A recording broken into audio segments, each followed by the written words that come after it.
নমস্কার বন্ধুরা, জন্মাষ্টমীর আগাম শুভেচ্ছা দিয়ে শুরু করছি আজকের এই ভিডিও। ভগবান শ্রীকৃষ্ণের জন্মতিথির দিনটি জন্মাষ্টমী হিসাবে পালিত হয়। কথিত আছে, যদি কোনো ব্যক্তি ভক্তি ভরে এই জন্মাষ্টমী তিথি পালন করেন তাহলে তার জীবনে চলার পথে কোনো কষ্ট ও দুঃখ ভোগ করতে হয় না। পৌরাণিক কাল থেকে ভগবান শ্রীকৃষ্ণের জন্মতিথির দিনটিকেই পবিত্র ধরাধাম থেকে পাপমুক্ত করা এবং ন্যায় ধর্মে স্থাপন করে প্রেমের ভাব সকল প্রাণীর মনে ছড়িয়ে দেওয়া উদ্দেশ্যে ভগবান শ্রী বিষ্ণু তথা শঙ্খপদ্ম গদাধর নারায়ণ এই শ্রী কৃষ্ণরূপে জন্মগ্রহণ করেছিলেন পৃথিবীতে।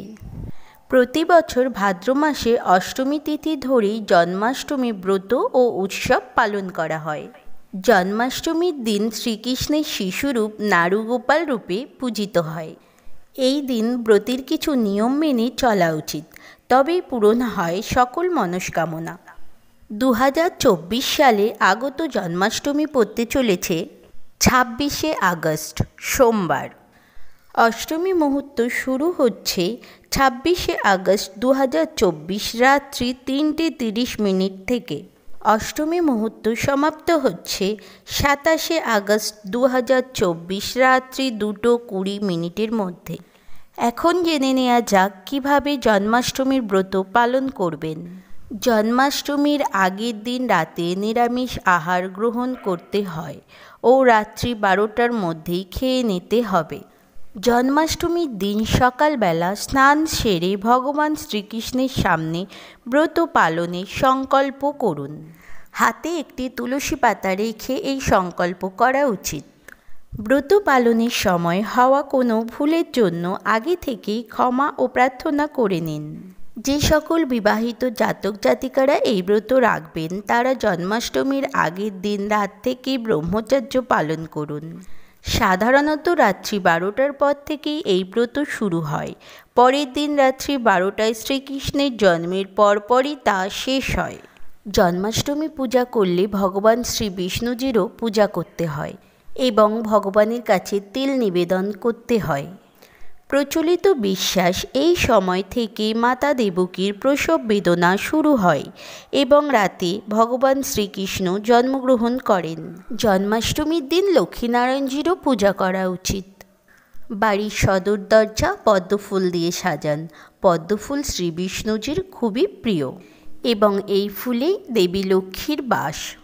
জন্মাষ্টমীর তিথিতে গোপালের পুজোয় অবশ্যই শসা নিবেদন করতে হবে। এই শসার বিষয়ে রয়েছে একটি ভিন্ন তথ্য। এই তিথিতে এমন শসা আনা দরকার যার বোটা ও পাতা থাকে। একটি শিশু যখন জন্ম নেন তখন মায়ের থেকে আলাদা করতে নাড়ি কাটা হয়। একইভাবে জন্মাষ্টমীর দিন মার সাথে কৃষ্ণের জন্মের সময় শসার ডাঁটাটি কেটে তার কাণ্ডের থেকে আলাদা করা হয়। এটি মা দেবকী থেকে ভগবান শ্রীকৃষ্ণের বিচ্ছিন্নতার প্রতীক হিসাবে বিবেচিত। এটি করার পর যথাযথভাবে অনুষ্ঠান শুরু করা হয়। তবে এদিন গোপালের জন্মের আগে ভুলেও শসা কাটা উচিত নয়। এদিন সারাদিন ভগবান শ্রীকৃষ্ণের নাম জপ করা উচিত। সকাল থেকে মধ্যরাত্রি পর্যন্ত উপবাসে থাকুন এবং হরিনাম জপ করুন। যে পঞ্চামৃত দিয়ে গোপালের স্নান করানো হয় সেই পঞ্চামৃত প্রসাদ হিসাবে গ্রহণ করতে হবে। এই দিন জলে তুলসী পাতা দিয়ে তারপর গ্রহণ করবেন। জন্মাষ্টমীর দিন তুলসী দেবীরও পূজা করতে হবে, কারণ তুলসী দেবী শ্রীকৃষ্ণের অতি প্রিয়। শ্রীকৃষ্ণের প্রতিটি ভোগে তুলসী পাতা অবশ্যই দেবেন।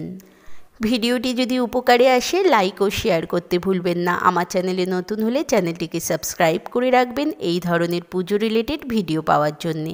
পুজো সংক্রান্ত কোনো প্রশ্ন থাকলে আমাকে কমেন্ট বক্সে করতে পারেন। ধন্যবাদ।